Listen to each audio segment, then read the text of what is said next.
les Rwandais en veulent-ils au docteur Mukwege?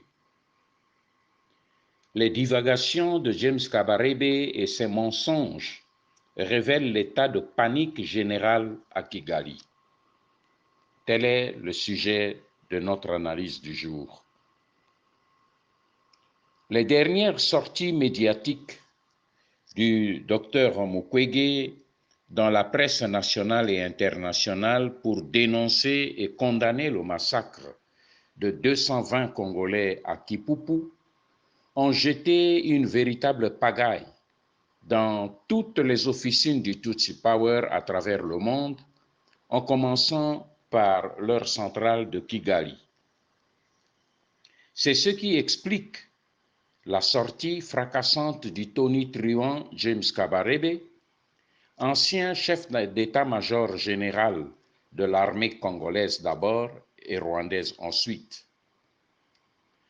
La violence et les incohérences de ses propos révèlent le niveau de panique qui a envahi et ébranlé le prétentieux et l'orgueilleux microcosme politique tutsi rwandais de Kigali. On assiste maintenant à une véritable levée de bouclier de la part de tous les expansionnistes et hégémonistes tutsis disséminés dans les réseaux politico-mafieux à travers le monde et qui œuvrent tous au bon déroulement du projet de l'occupation et de la balkanisation de la République démocratique du Congo en vue de l'annexion du Kivu au Rwanda. James Kabarebe pousse le culot jusqu'à accuser celui qu'il appelle le Congolais Chi Mukwege de travailler avec ces gens auteurs du génocide. Et il est immédiatement relayé et soutenu par un autre lobbyiste hégémoniste tutsi rwandais, Dr Gaston Nganguzi Rwasamanzi, autoproclamé spécialiste de la région des Grands Lacs à Kinshasa en République démocratique du Congo. Ce dernier n'a pas hésité de psychanalyser le docteur Denis Mukwege et de le qualifier de prix Nobel à deux faces. Tout cela en vue de le disqualifier tout simplement de son statut de prix Nobel. Mais pour quelle raison? Quel crime Dr Mukwege a-t-il commis aux yeux des Tutsis rwandais? C'est le psychanalyste et le spécialiste autoproclamé de la région des Grands Lacs à Kinshasa, Dr Nganguzi Rwasamanzi, qui a été chargé de faire le réquisitoire contre Denis Mukwege. Il lui reproche d'abord le fait d'avoir révélé à l'opinion nationale et internationale les menaces dont il a été l'objet, lui et sa famille, de la part des personnalités rwandaises à cause de ses déclarations dénonçant les auteurs des massacres dans le Kivu et réclamant la justice internationale pour ces massacres. Il reproche ensuite au docteur Mukwege sa déclaration après les massacres de 220 Congolais à Kipupu, lorsqu'il a affirmé avec raison que les auteurs de ces massacres sont les mêmes qui tuent en République démocratique du Congo depuis 1996.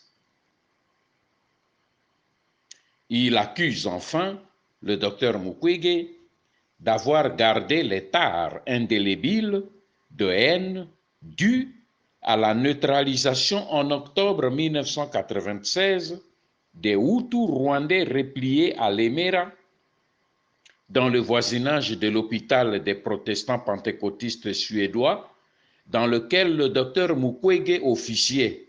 Ouf! Il faut le faire, non?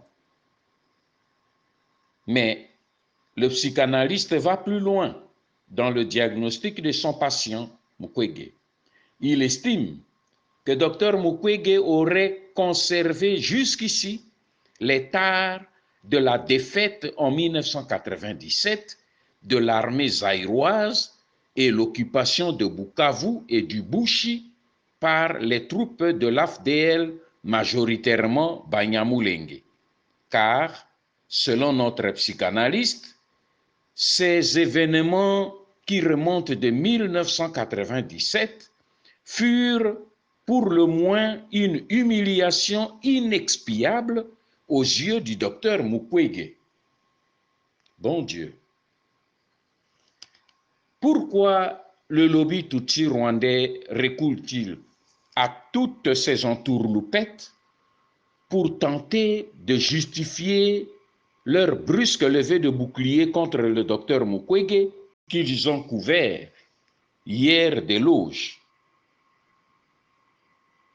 Pourquoi le traite-t-il de menteur?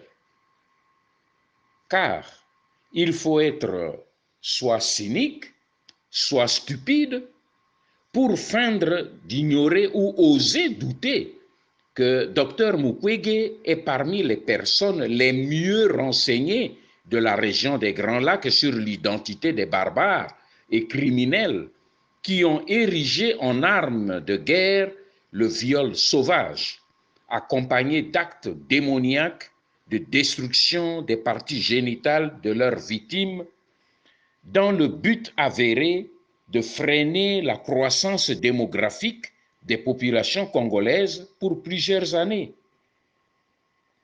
Personne n'ignore en effet que les centaines de milliers de femmes congolaises de tous âges que Dr Mukwege a soignées durant plus de 2 décennies ont dû lui révéler dans l'intimité de leurs témoignages, loin de la contrainte de la honte, de la peur et du traumatisme, les identités réelles de leurs bourreaux. Quel est donc le vrai crime qu'a commis le docteur Mukwege aux yeux du Rwanda de Paul Kagame?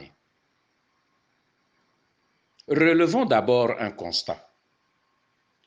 Tant qu'il se contentait de pleurnicher sur le sort des victimes congolaises de viol, sans stigmatiser leurs auteurs qu'il connaissait d'ailleurs très bien, Denis Mukwege était un très bon docteur pour les criminels rwandais. Mais à partir du moment où le prix Nobel a réalisé que trop, c'est trop, et qu'il a franchi le Rubicon, stigmatisant les auteurs des crimes, il a cessé d'être pour les Rwandais un bon médecin congolais. Et son psy, M. Gaston Ganguzi, ne s'en cache même pas parce qu'il dit, je le cite, « Hélas, nous sommes très loin de l'image du médecin congolais au discours humanitaire et humaniste chéri de l'Occident. » Fin de citation. Et la panique des Rwandais qui a provoqué cette levée de bouclier vient essentiellement, à mon avis, des 2 faits importants que voici. Primo, le fait que Dr Mukwege soit passé de l'attitude timide de dénoncer les crimes et de solliciter l'aide à une attitude plus agressive qui consiste non seulement à pointer du doigt les auteurs des crimes, mais à réclamer justice et réparation. Ce changement-là a provoqué une vraie panique chez les Rwandais, auteurs des crimes. Le vrai crime du docteur Mukwege est donc d'avoir lancé l'appel à la création du tribunal international pour le Congo. Son vrai crime, c'est d'avoir dénoncé haut et fort les derniers massacres de 220 Congolais à Kapupu. Et son vrai crime, c'est d'avoir affirmé haut et fort que sans justice, il ne peut y avoir de paix au Congo. Deuxième fait consiste dans le fait que cette déclaration de guerre ait été faite par un prix Nobel congolais.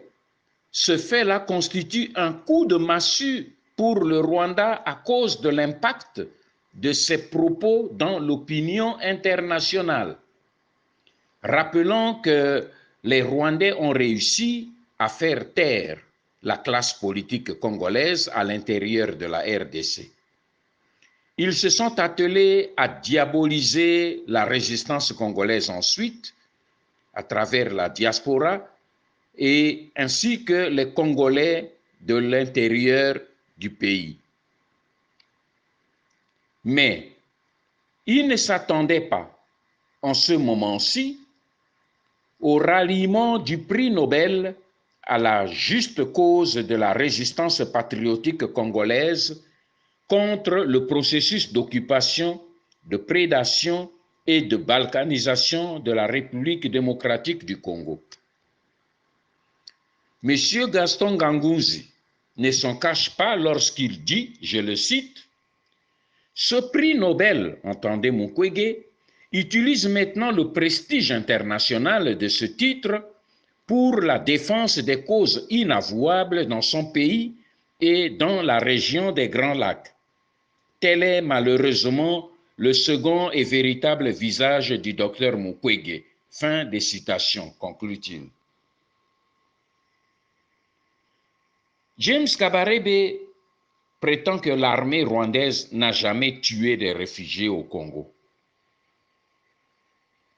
En recourant à l'Ugwebe, principe du mensonge cher aux Tutsis rwandais, James Kabarebe aurait dû se référer aussi à un autre maxime d'Abraham Lincoln qui a dit, je le cite, « Aucun homme n'a assez de mémoire pour réussir dans le mensonge. » Fin des citations.